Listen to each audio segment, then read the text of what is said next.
ছোট গল্প। এক কাপ চায়ের জন্য এত কিছু।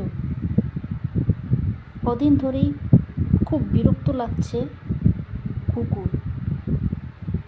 তার কোনো কিছুই ভালো লাগছে না। তার বড় তার সঙ্গে যোগাযোগ করছে না, রাগ করে তার সঙ্গে কথা বলা বন্ধ রেখেছে। মাঝে মাঝে একটু মেসেজ দিচ্ছে তাকে। সে মেসেজ দিলে তখন শুধু তার মেসেজটা দেখছে, আর কিছু বলছে না তাকে।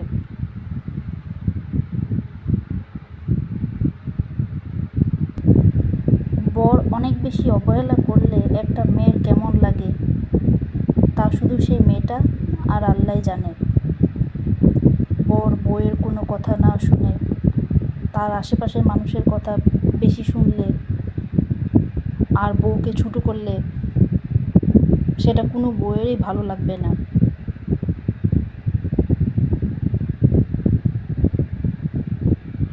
আজ এক কাপ চা খেয়েছে সে। চা আগে একটু বেশি খেত। চা খেতে যে তার খুব ইচ্ছে হতো এটা না, কেন যেন সে চা না খেয়ে থাকতে পারতো না। তার বর এজন্য রাগ করতো, বলতো বেশি চা খেলে ওর ক্ষতি হবে।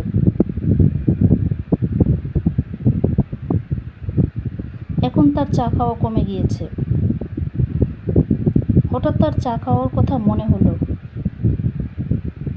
তখনই সে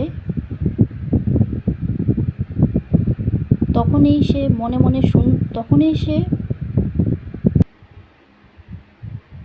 তার মনে হলো এক কাপ চা এখন বানাবে। আবার মনে হলো 2 কাপ চা বানাবে। আবার মনে হলো চিনি দিয়ে বানাবে না, মধু দিয়ে চা বানাবে। অনেকে এখন মধু দিয়ে চা খায়। সে একটি ভিডিওতে দেখেছে কেউ মধু দিয়ে চা খাচ্ছে। ফোন বেশি দেখে না সে। আবার কারো কারো কাছে শুনেছে মানুষ মধু দিয়ে চা খাচ্ছে এখন বেশি। কারো কারো কাছে সে শুনেছে এখন মানুষ মধু দিয়ে চা খায়, চিনি কম খায়। তার মনে হলো সাদা চিনি, লাল চিনি সম্পর্কে সে শুনেছে এটা স্বাস্থ্যের জন্য ক্ষতিকর নয়, তবে বেশি খাওয়া তো খুব বেশি খাওয়া তো সব কিছুই ক্ষতিকর, যে কোনো খাবার। সে মনে মনে ভাবছিল চা বানানোর কথা, পাশের বাসার আপাকেও 1 কাপ চা দিয়ে আসবে এরকম ভেবেছিল। তখনই মনে হলো কেউ তাকে বলল তুমি একাই 1 কাপ চা খাও। প্রথমে সে শুনল তুমি চা খাও, সে অবাক হয়ে গেল। সাধারণত সে চা খেতে চায়, তার মনে হয় তার বেশি চা খাওয়াটা সৃষ্টিকর্তা পছন্দ করছেন না, কিন্তু আজ যেন অন্যরকম হলো।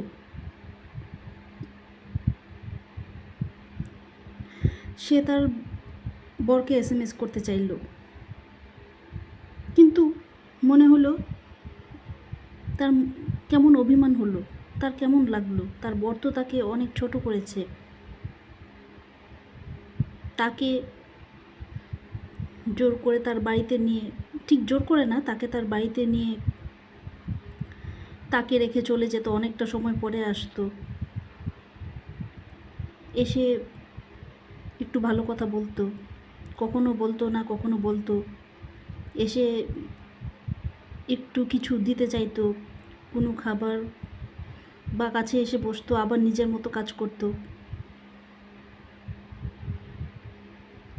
কিন্তু ঘন্টার পর ঘন্টা তাকে এভাবে ফেলে রেখে চলে যেত, এই ব্যাপারটা তার ভালো লাগতো না।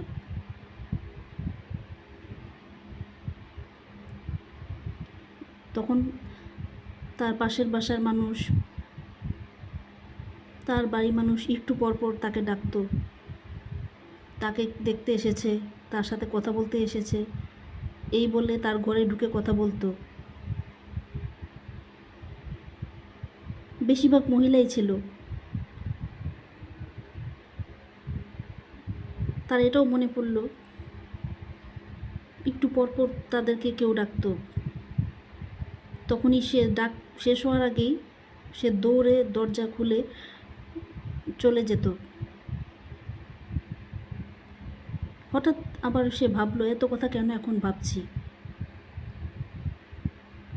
মানুষের জীবনে তো অনেক কথাই থাকে, মানে অনেকের অনেক দুঃখ কষ্ট থাকে, অনেকের দুঃখ কষ্ট কম থাকে। আজকে একটা ভিডিও একটু দেখে তার খুব কেমন লাগলো।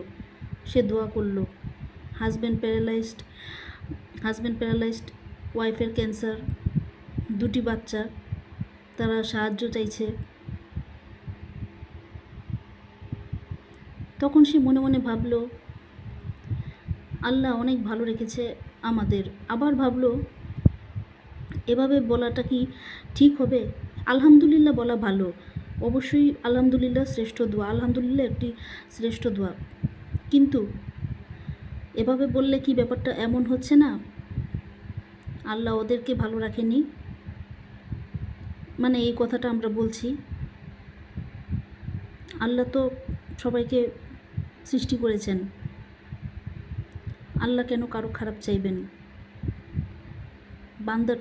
বান্দাকে আল্লাহ বিবেক দিয়েছেন, বান্দাকে একটু বুঝে চলতে হয়। আর সব কথা তো আর সবাই আমরা জানি না।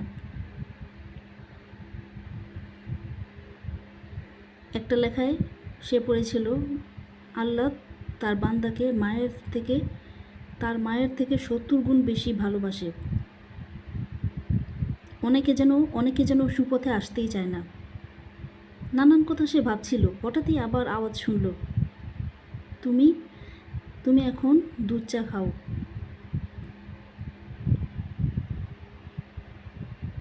আর ওকে এখন SMS করো না, সে তোমার কথা বুঝবে না। সে তোমার কথা বুঝলে তাকে SMS করতে পারো, কিন্তু সে তোমার কথা বুঝবে না। তোমার নানা বিষয় নিয়ে সে শুধু ভুলই ধরে, এত শক্তভাবে, এমনভাবে সে ভুল ধরে যেন তার এই ভুল ধারণাটা পাহাড়ের চেয়েও শক্ত, মানে ভাঙবেই না হাতুড়ির চেয়েও শক্ত। অথচ খুব সামান্য ব্যাপারে সে ভুল বুঝাবুঝি শিকার হয়। সে নিজেও অনেক সময় রাগ করে ফেলে, কিন্তু অবাক হয়ে যায় তখন পাশের মানুষটার রাগ দেখে, তার কাছের মানুষটার রাগ দেখে, যাকে সে একমাত্র কাছের মানুষ ভাবে। সে চা বানালো, চা খাবে একটু পর, সে বসে আছে।